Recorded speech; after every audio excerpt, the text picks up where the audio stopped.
Hey guys, this is HBK Cran making a video about spending 200,000 gems in AFK Arena. Now before we get to that, if you guys go to the merchant shop, you'll see that about 12,960 gems cost about $140, which sums up to be about over $2,100, man. So that is a lot of money to spend, and not everybody has like that kind of money lying around, and so neither did I. So how did I actually come across getting 200,000 gems? Now there were a lot of like events. Obviously there were a lot of ways to like get those redemption codes. You can get them on Twitter, but main thing was actually waiting patiently and just collecting it. So, and how long did it take? It took about since October 2019. I've made my first video, first week of loot collected.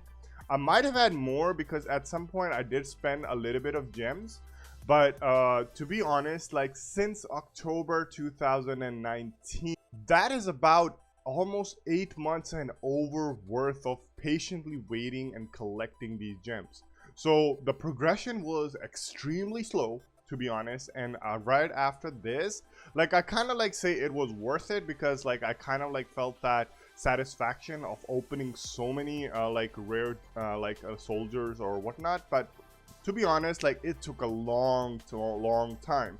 And if you guys watch the playlist, I'll share the links below. We had like a 1 week one, we had a 1 month one, and then we had a 5 month one.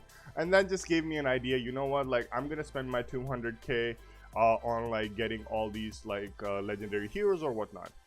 The reason why I did not use it on the Stargazer is because, first of all, it costs like 5,000 gems to get the 10 of those, and it doesn't actually kind of make sense because even though you get like a lot of the other stuff, but your primary focus should be like getting like these legendary heroes to the max level, because the rest of the stuff you kind of like end up getting through events and everything like that you do separately from purchasing like these things specifically. So in the end, it was a lot of wait time. I am really happy about it. But one thing, in my honest opinion, guys, I felt that like spending $2,100 or like 200,000 gems is not enough for this progression. So like, I don't think it's worth it. So I would recommend you guys like paying attention to what you guys are doing, because even though I did not pay a single penny for these 200k gems, the progression was not that big. My like basically power level like for like enemies, like it went from like 5 million to like 6 million. Like it was like a 1 million jump. But if you go like overall, it went by a lot because I got more legendary to mythic, or like some of them to ascended tier 1 or tier 2. But overall, like the progression versus like the cost or like the amount of gems that you spend, it was not a lot. So I want everybody to keep that in mind, that like if you are compelled to like purchase, like be mindful of what you're trying to get, because the progression is really low. And to be honest, in my mind, like for the developers, like they're doing an amazing job, but the cost of these things are really high. Like I do understand about the microtransactions and how like Google Play works, and almost like all the games have like the same amount. But if you get down to like the amount of cards required to actually level up these things, it is way too much expensive to actually even think about like leveling up one character to like ascension tier like 5 or something like that. Because some of them, like for example, you're spending like 140 bucks just to get one elite. So in the end, you're kind of like not even progressing, even spending that much money after just one elite hero. So, but all in all, those are microtransactions. Those are like there for your choice. You make the choice to purchase them. I'm not going anything biased against it, but it's just that like be mindful of like what I'm trying to say over here, because this 200,000 gems took me about 8 months to get up to here, and still the progression was not as big as I thought it would be. I'm still happy though. It kind of like feels still worth it, like after waiting patiently so long and getting the urge day in and day out, like to spend that gem that you see, like, and the number kept getting higher.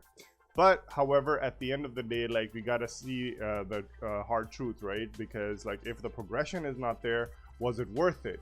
So all in all, like I was not even able to go like couple above like the levels like that I wanted to do just for like the boss levels, so like your main campaigns. I was only able to jump like 3 or 4 levels because the ascension tiers or whatnot was not that high enough. I was just not willing to spend like 5,000 gems just to get like 10 chances at the Stargazer, because I was doing the tower like at some point, and as you go up, like you start getting like 5 Stargazer points, and then like when you have 10 you can just like get that over there. So I ended up getting like 40 at some point, and then when I went in all after that, the elite hero I was never able to get, even though there's a probability, but I was just getting like random drops, which you can get like easier and far more when you're doing like events that show up and all those things. So in the end, I chose, like, instead of spending 5,000 gems just to get 1 stargazer, like 10 stargazers, I went for like 20 heroes that you can actually get like for like the same amount. So anyhow, thank you so much guys for watching. This is HBK Grant. If you guys have any questions or comments, you can leave it in the comment section below. I'll be happy to answer. So have a great one guys. Take it easy.